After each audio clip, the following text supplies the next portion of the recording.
तक green light है कि नहीं, आदेश दे दूं जरा कि भाई पूतना को भेज रहा हूं, कोई ये ना समझे कि ये दुष्टा पापा किधर बैकुंठ की ओर आ रही है, मैं भेज रहा हूं, इसलिए सारे मार्ग में हरी बत्ती जला दो, इसके जाने को कोई रोके ना। या फिर किसी अपरिचित को देख करके बच्चा आंख बंद कर लेता है, जहर कड़वा होता है, भगवान ने तो यही अनुमान लगाया। कई बार कड़वी वस्तु खाते पीते भी लोग आंख बंद कर लेते हैं, शायद प्रभु ने इसलिए आंख बंद करी।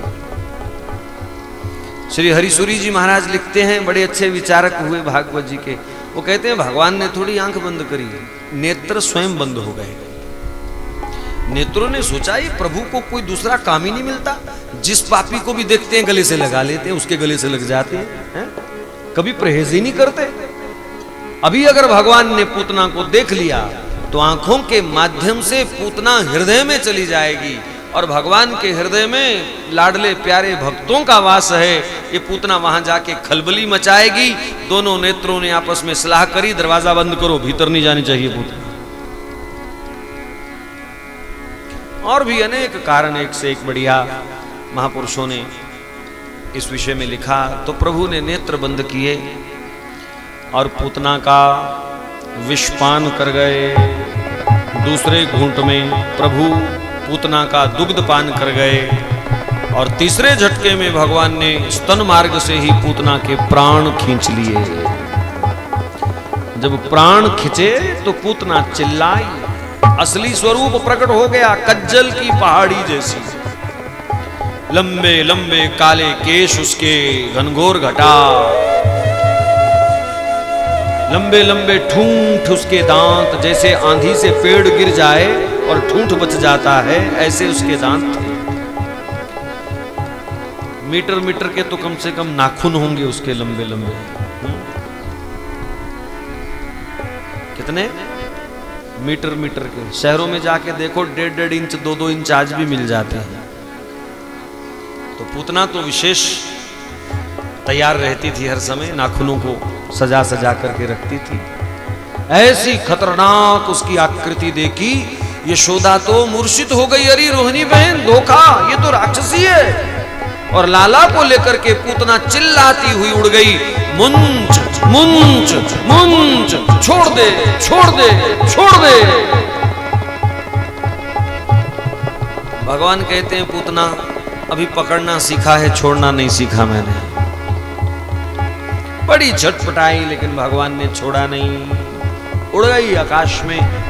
ब्रजवासी ग्वाल बाल गोपियां बचाओ बचाओ करती हुई पीछे भाग रहे हैं, लेकिन कौन उड़ सकता है पूतना के साथ। आखिर भगवान ने देखा मां मूर्छित होकर के गिर गई, ब्रजवासी घबराए हुए हैं, ये लीला जल्दी समाप्त कर देनी चाहिए। प्रभु ने झटका दिया और पूतना के प्राणों का हरण कर लिया। कृष्ण कन्हैया लाल की जय। और वे शुद्ध होकर के मृत अवस्था में पूतना आकाश से जब जमीन की ओर गिरने लगी तो भगवान को चिंता हुई ब्रजवासियों की। ब्रजवासियों को इसका संस्कार भी तो करना पड़ेगा, इतनी लकड़ी कहां से लाएंगे, बेचारे थक जाएंगे लकड़ियां काट काट करके।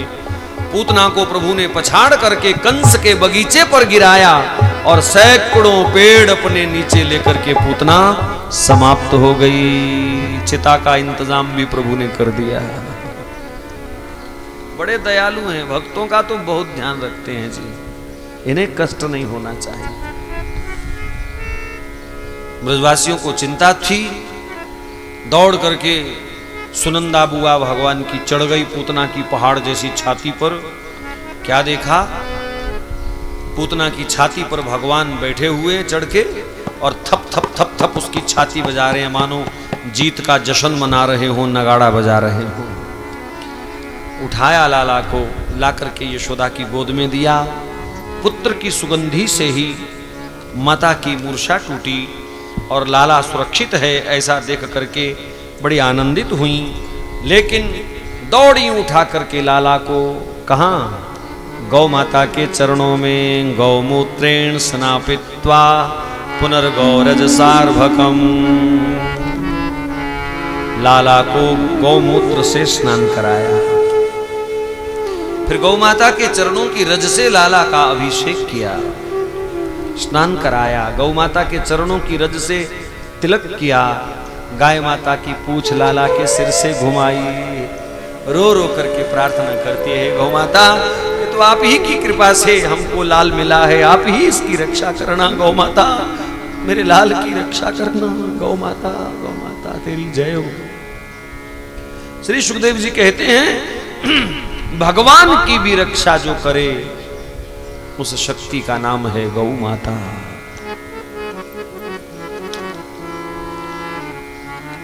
गौ माता भगवान श्री कृष्ण की इष्ट हैं, हमारे परमाराध्य की परमाराध्या। तो जीवन में ये विचारणीय बात है कि हमारे भगवान ने भी जिसकी पूजा की उस गाय का हमारे जीवन में क्या स्थान होना चाहिए। इसलिए प्रत्येक परिवार कम से कम एक गाय का पालन जरूर करे, घर में चाहे गौशाला में।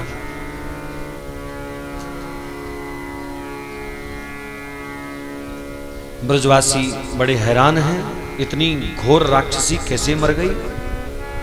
शुक्र है अपने लाला सुरक्षित है। और फिर इतने में नंद बाबा लौटे आए, मार्ग अवरुद्ध था, अपने सारथी से खिजने लगे, डांटने लगे, अरे तू कौन से मार्ग से ले आया, ये पहाड़ तो था नहीं हमारे गोकुल के मार्ग में। कहा प्रभु मार्ग तो वही है लेकिन पहाड़ कहां से आया ये। देखा तो पूतना मरी हुई है। नंद बाबा बड़े चिंतित हुए, अरे इसके पांव तो गोकुल की ओर हैं, कहीं कोई अनिष्ट तो नहीं हो गया।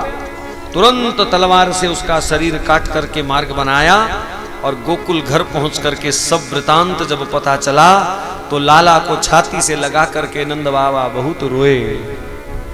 नंद बाबा ने एक प्रतिज्ञा करी, हो सके तो आप भी करो ये प्रतिज्ञा जो नंद बाबा ने करी।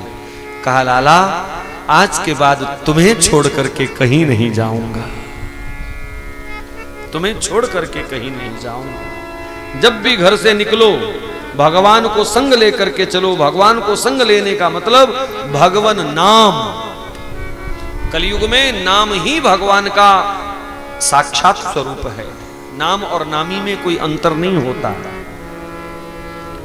जब भी निकलो भगवान नाम संग लेकर के निकलो, तभी हम सुरक्षित हैं। पर नंद बाबा ने तो भगवान श्री कृष्ण को छोड़ करके गांव से बाहर जाना नहीं है ऐसी प्रतिज्ञा करी और निभाई भी।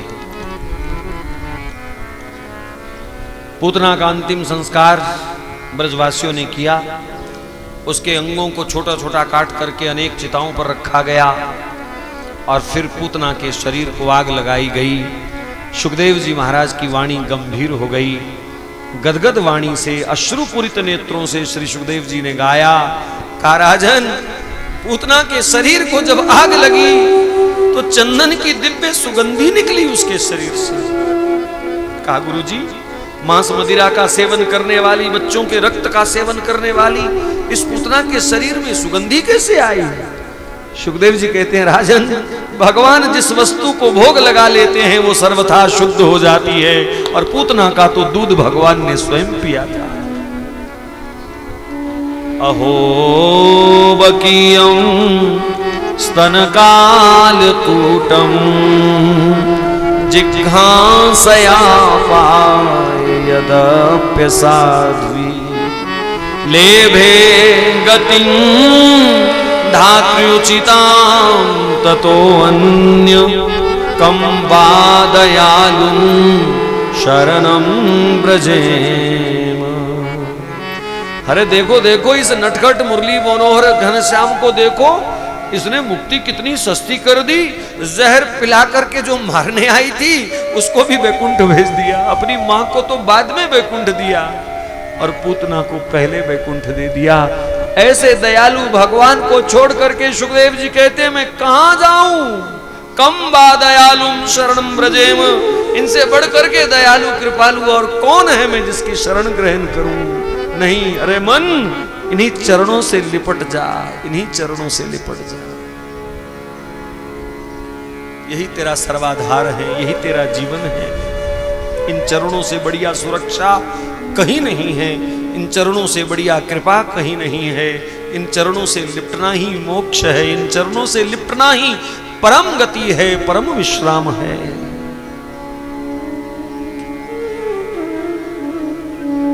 कंस बड़ा हैरान हुआ पूतना की मृत्यु का समाचार सुन करके। अब 6 दिन के बच्चे ने पूतना को मारा, कौन विश्वास करे। उसने सोचा उसका अपना ही कालकूट विष कहीं उसके मुख को लग गया होगा, इसलिए मर गई। फिर भी उसने संदेह को दूर करने के लिए, उस बालक का वध करने के लिए सकटासुर नाम के एक राक्षस को भेजा। ये उत्कच था, सकटासुर तो बाद में हुआ।